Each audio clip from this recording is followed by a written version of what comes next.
5ஆம் இடத்துல உட்காருவார்.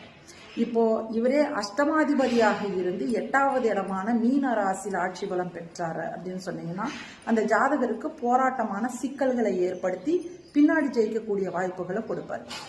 இதுவே இந்த கிரகத்துக்கு, அதாவது சிம்ம லக்னத்துல பிறந்தவர்களுக்கு புண்ணியாதிபதியாக இருந்து குரு கிரகம் 6ஆம் இடத்துல நீச்சம் அடைந்துட்டார் அப்படின்னு சொன்னீங்கன்னா அந்த ஜாதகனுக்கு பூர்வீகம் தொடர்புடைய கொடைகள் எதுவும் கிடைக்காது.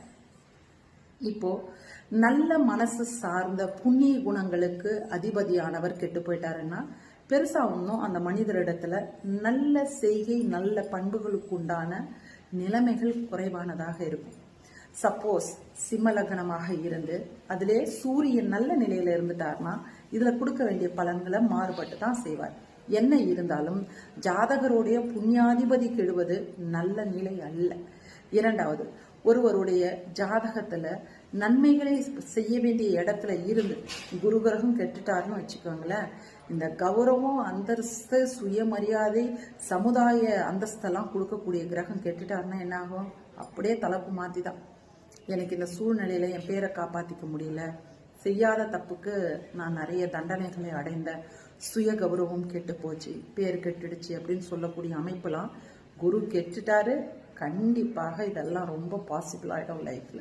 ஸோ லக்ன சுபர்கள்ல அதிசுபராக இருந்தாலும் கூட குரு பகவான் கெடுநிலையிலிருந்து ஒருவருக்கு திசா நடத்தக்கூடாது. அப்படி இருந்தால் நிச்சயமாக அந்த ஜாதகர்கள் அந்த திசையை கடப்பது மிகவும் கடினமானதாக இருக்கும். இப்படிப்பட்டவங்களுக்கு ஒரு சொல்யூஷன் சொல்லலாம். அதாவது குரு கிரகத்தினுடைய நாள், அதாவது வியாழக்கிழமையில அசைவ உணவு சாப்பிடுவதை முதல்ல ஸ்டாப் பண்ணிடணும். தென் நல்ல ஜீவ சமாதி அடைந்த சித்தர் பீடங்கள், அதாவது ஒருவருடைய குடியிருப்பு பகுதியிலே இருக்கக்கூடிய இடத்துலையோ இல்லை வேலைக்கு போகக்கூடிய இடங்களுக்கோ, இதுக்குன்னு நாங்கள் அங்கே போகணும் இங்கே போகணும் இவ்வளோ செலவு பண்ணணும் இதெல்லாம் வேண்டாங்க. வியாழக்கிழமையில அசைவ உணவு சாப்பிடுவதை ஸ்டாப் பண்ணிட்டு ஜீவ சமாதி அடைந்த சித்தர் பீடங்களுக்கு ரெகுலராக போயிட்டு வர்றது நல்லது.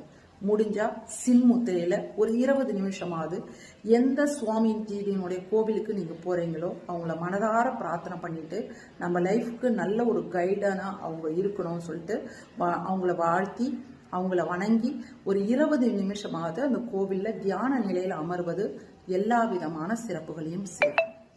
நல்ல தேன் உணவாக எடுத்துக்கிறது, அதாவது ஒரு குறிப்பிட்ட அளவுக்கு திட்டமாக ஒரு நல்ல சுத்தமான தேன் ரெகுலராக சாப்பிட்றது குரு கிரகத்தினுடைய ஆதிக்கத்தன்மையை உடலுக்குள்ளார பாய்ச்சறதுக்கு ஒரு முக்கியமான காரணமாக இருக்கும்.